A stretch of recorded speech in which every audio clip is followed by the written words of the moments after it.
Hi, I'm Amanda Shekarchi, and I am joined by Robbie Wulfsohn, the vocalist of the band Ripe. Their projects include albums Bright Blues and Joy in the Wild Unknown. Ripe's latest single, Try Not to Look, is out now. Thank you so much, Robbie, for being here. Of course, thank you so much for having me. It's an honor. Thank you. So, how did you come up with the band name Ripe? So this is long enough in the past now that there's a slight discrepancy, so I'll tell the general version, then I'll tell why I disagree. Our the other two guys that were sort of the other first two members of Ripe had a list of band names that they claimed they had, that included Ripe on it. So when it finally started to become a band, we sort of sat in a room and hashed it out. They never showed me the list. So as far as I'm concerned, I have this very distinct memory of us being in a room and hashing things out. But they say that it was on something from beforehand, and I do believe them. It's just they're not in the room right now, so I can tell my own version of the story. I love that. So, I listened to your music a lot recently, and I love how it is very reflective and introspective. What is the writing process like for you? There's a lot of like it's intentionally trying to change things up, but I think one thing I find, at least in terms of lyricism, which I'm assuming is where the introspection comes from for you, is the most important thing to me is to always be in a flow of writing, ideally music, but even if it's just, stuff on my phone, more essay format, more poem format. I think that like I view putting words on a page as craft, and I view like what's going on in my life as this sort of raw material and inspiration. So I just want to be in a place where I can write from what emotionally is at the top of my head without worrying about like, will I know how to say this right? So I think that a lot of the introspection is because music for me is a place to sort of like try and excavate the things that I can't necessarily easily see in my own head and hopefully put them into a format that makes other people feel a kind of way. If I'm lucky, hopefully they also like, think about something new for themselves the same way that music lets me kind of get perspective on my own life. That's so interesting. So, I love the high energy on your records. What is the production process like in the studio? It's been a little different for each record, so I'll talk about Bright Blues just because that's an easy one to be specific on, and I'll talk about where it's grown from there. For Bright Blues, that was sort of the first time that we let other people proverbially into the writing room. We let two close friends of ours from college, Noah Conrad and Ryan Linville, start working alongside us to just see if, like, you know, having a couple people who were songwriters and producers primarily working alongside us as instrumentalists, as sort of the artistic centerpiece of the band, could yield a record that kind of did both the things we want, of being really, really good as a standalone record and still reflective of the sound of the band. So a lot of that was like a first day we'd go in and do what we called a demo, but which usually wound up including a few elements that would make it to the final recording. But that was really focused on like song form, lyrics, melody, like the real meat and potatoes of the thing. And then once we had enough of those that we felt like we had an album, we sort of went into studio spaces with Noah and Ryan and made sure that all the instruments really sort of represented the band. And then from there, kind of added the little like splash of sauce of production that kind of takes things to the finish line. In terms of what we've done since with Friend in the Dark and Try Not to Look, that was a little bit more. We widened the doors of who we were working with, and we worked with a bunch of friends from college just to see how our vibe would sort of ping pong off other people. And then from there, we got in a room with a guy named Joe Chicarelli, and he's very much somebody that we chose to work with, and he wanted to work with us because he's a guy with a ton of experience working with like air quotes real bands, just in terms of like a democratic group of individuals where everyone's kind of on their instrument and there's no one centerpiece, but there's sort of a shared ethos. And we really liked the work that he'd done, so we got in the room together and sort of built that off of a little bit more everyone holding their instruments at the same time and like making eye contact, at least the rhythm section, drums, bass, and guitar. But I think it's always been about, at least the last number of years, really trying to get a song that could work in any format. And then from there, trying to build around it in a way that sort of feels like it's serving that song we already have as best as possible. Yeah, like all the songs really feel just really cohesive, which I really like. So let's talk about these new singles. So Try Not to Look. What is the inspiration behind it? So that was the first song we wrote after moving to Los Angeles, which, as I'm sure you can guess, was a pretty big life change for us, and was sort of accompanied by a bunch of other life changes because nothing ever just happens in a vacuum. And we had this session booked probably a month after we moved in, and it was sort of a we're all just feeling it out. And it was our first time working with Brian Phillips, who was the guy who co-wrote the thing with us, and his assistant Cole. And it was mine and Sam's birthday that day, and I think it was, Sam walked in and just started playing the drums, and the song almost felt like it was kind of like coming from the sky rather than like something that we were sitting and really agonizing over. And we had like drums and a guitar line, and like the band had sort of built out a skeleton form. And I didn't really have anything yet to write about. I was like trying for like that first hour that they were building stuff to do something, and nothing felt right. And I guess what I found in the process of again trying to have my craft tight so I can flow is like writing through that feeling of like it's a big momentous occasion and I can't find it in me to know exactly what I'm doing. Wound up turning into a song that was sort of a love letter to Boston, and a lot of the stuff that sort of gave me confidence in that moment to still like step up to the mic and take a shot at the song.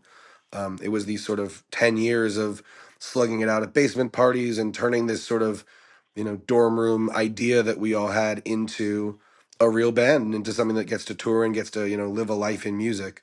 So I think the short answer is I was freaking out, and that's what came out.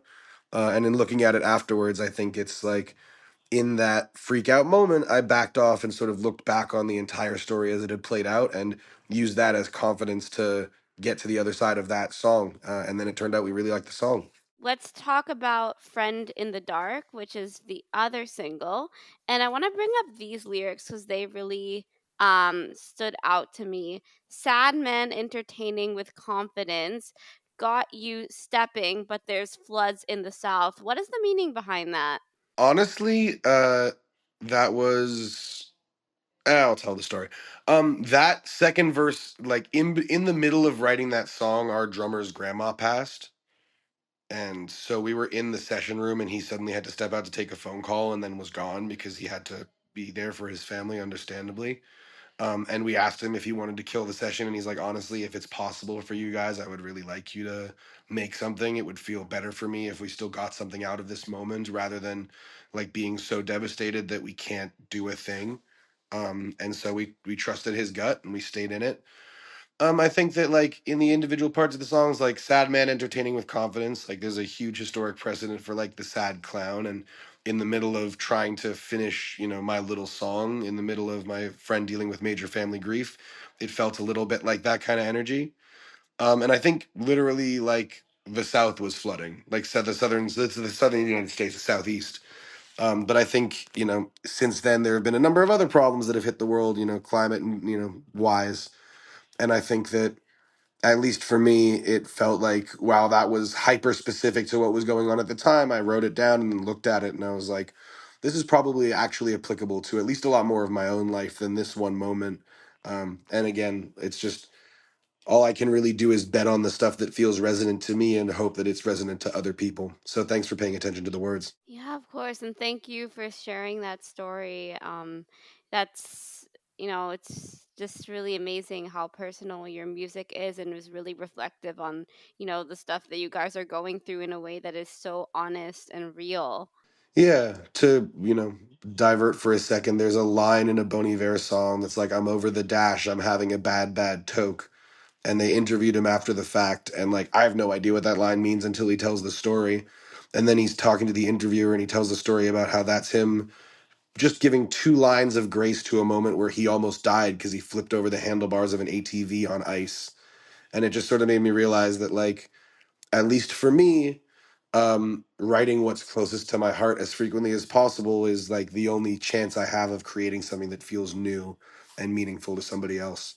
And that was always a line that I liked because he sings it loudly, and then it turns out he could sing it with his whole chest because it was something incredibly important to him, and that just stuck. I love that. Yeah, some lyrics just really, there's that's the beauty about music is that it's so it just really expresses, what you're feeling in a way that sometimes you don't really know until it's on the paper. 100%.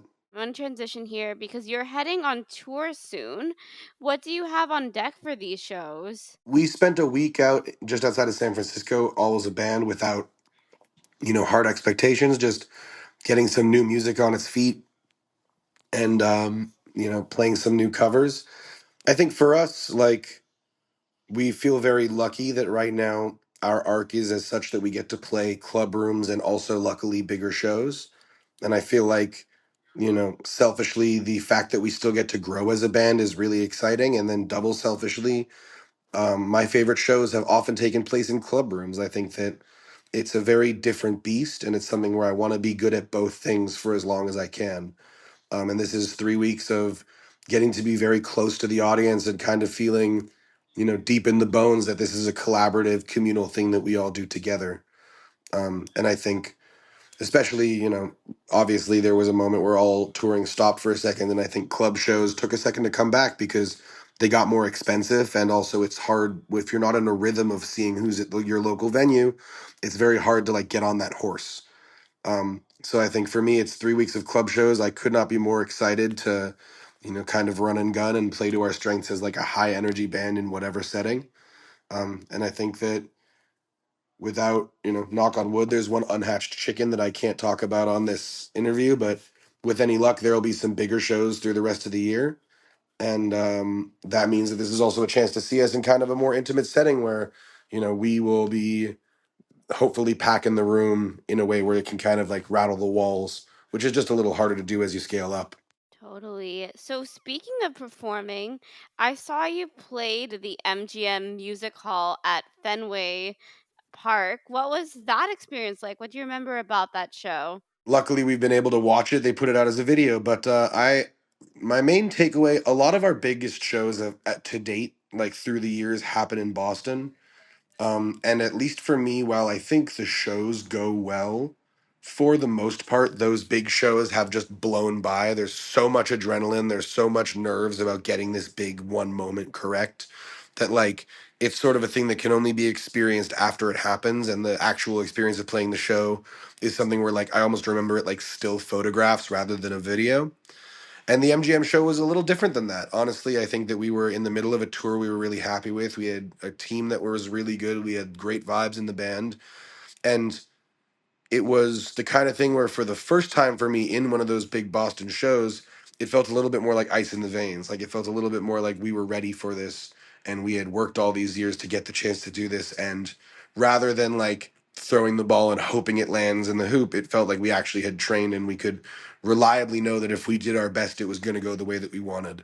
And whether that was, right or wrong, I do think the show went very well as a result of that confidence. Yeah, so I'm very interested because one of the songs you performed that night was Paper Cups from Bright Blues. I love how it is a softer and slower ballad compared to some of the others on this record. So, what was the crowd's reaction during that intimate moment? Again, I only have my perspective. I think they liked it. I always feel a bit sheepish making quiet music in a project whose ethos is so loudly joy. But I think that, you know, I think that quiet, beautiful moments to yourself, especially when shared with people you care about, are also part of that process. And I think they liked it. I think it was nice. It's one where we see more people singing along than necessarily like throwing their bodies at the floor.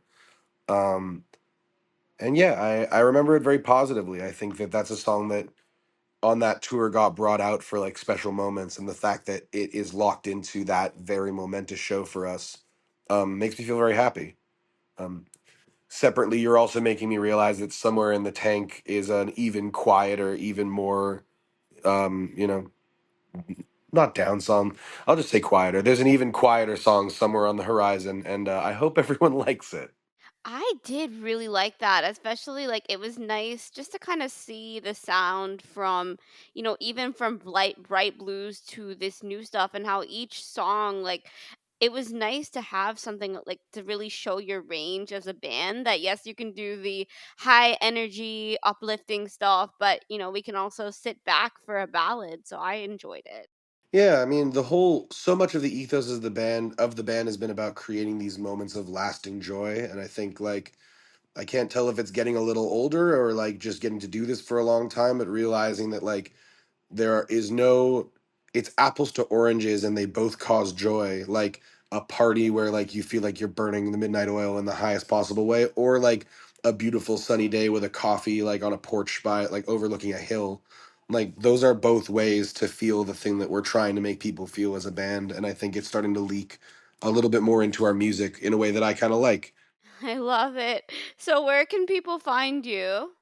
All the tour dates are up and everywhere. Ripetheband.com if you're an internet guy, Ripe Love if you're on the socials. And in general, like wherever you listen to music, it's fun to say like we're finally wherever you go for your tunes. Thank you so much, Robbie, for being here. The singles Try Not to Look and Friend in the Dark are out now on all streaming platforms. And Robbie, it was great having you. Good luck on the tour. Thank you so much. This was a blast.